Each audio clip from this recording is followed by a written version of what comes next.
भगवान शिव माता पार्वती से बोले कि हे देवी सुनो, जप यज्ञ सब यज्ञों में श्रेष्ठ है। जितने भी यज्ञ होते हैं वे सब हिंसा के साथ हुआ करते हैं, किंतु जप यज्ञ बिना हिंसा के होता है। जितने भी अनुष्ठान यज्ञ दान तप हैं वे इस जप यज्ञ की 16वीं कला के बराबर भी नहीं है।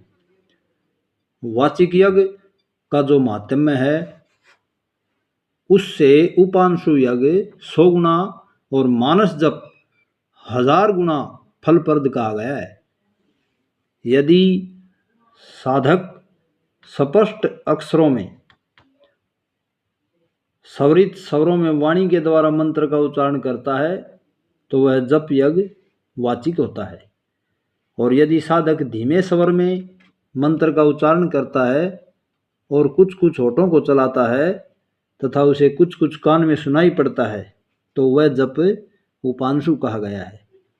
यदि साधक अक्षर के समूह के वर्ण से वर्ण तथा पद से शब्दार्थ का बार बार चिंतन करता हुआ तो वह उस जप को मानस जप कहा गया है। तीनों जप यज्ञों में मानस जप श्रेष्ठ है और जप के द्वारा नित्य स्तुति किए जाते हुए देवता इष्ट गुरु आदि सभी प्रसन्न हो जाते हैं और प्रसन्न होकर अत्यधिक भोग तथा चिरस्थायी मुक्ति प्रदान करते हैं। यक्ष राक्षस पिशाच तथा भयंकर ग्रह जप करने वाले के पास भी नहीं जाते और उससे पूर्ण रूप से भयभीत रहते हैं। मनुष्य जन्म जन्मांतर में जो भी पाप किए रहता है उसे जप यज्ञ के द्वारा नष्ट कर देता है।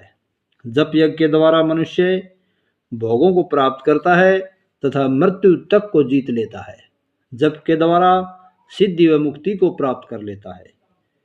पूर्व दिशा की ओर मुख करके किया गया जप वशीकरण की शक्ति, दक्षिण की ओर मुख करके किया गया जप विचार की शक्ति और पश्चिम की ओर मुख करके किया गया जप धन प्रदान करने वाला, उत्तर की ओर मुख करके किया गया जप शांति प्रदान करने वाला होता है।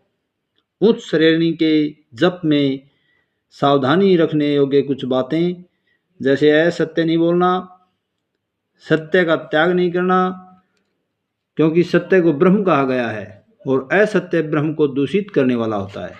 कठोर वचन, निंदा और मन तथा वाणी से भी प्राय स्त्री प्राय धन का और